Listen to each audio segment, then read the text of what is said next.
So someone wanted to know about eye and ENT or neuro-ophthalmology. And as you know, we used to be together, IENT, but then we split and the American Board of Ophthalmology became its own board. And so one of the ways we intersect with ENT is Ortner syndrome. So Ortner is when you have uh, hoarseness from involvement of the recurrent laryngeal nerve.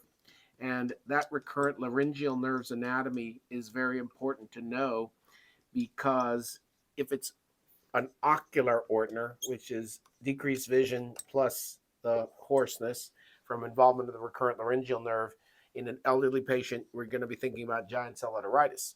In a younger person, Takayasu arteritis, because these are large vessel vasculitides that can affect the great vessels in your chest. And so, as you know, the anatomy of the aortic arch is slightly different on the right versus the left. In the right side, we have a brachiocephalic or innominate artery. This brachiocephalic becomes the subclavian, and the common carotid artery. And on the left side, we have the left common carotid artery and the left subclavian artery. And so when you have great vessel involvement of the aorta, because the recurrent laryngeal nerve loops under the subclavian artery on the right side, but is under the aorta on the left side, the ocular Ortner syndrome can present with vision loss from aortitis and hoarseness from involvement of the recurrent laryngeal nerve. And if we have an ocular Ortner syndrome, we have to image all the way down to the aortic arch, especially on the left, because the nerve looks different on the right side versus the left side. The other way the hoarseness comes to us is with a Horner syndrome. So Horner plus hoarseness, with or without concomitant dysphagia or phrenic nerve palsy, that is called Rowland-Payne. Rowland-Payne.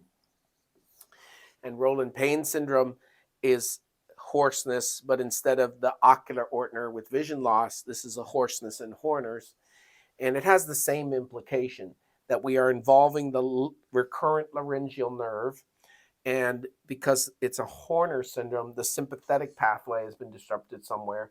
And so that means we still have to image MRI, hypothalamus, all the way down to the aorta, because we want to include the left recurrent laryngeal nerve.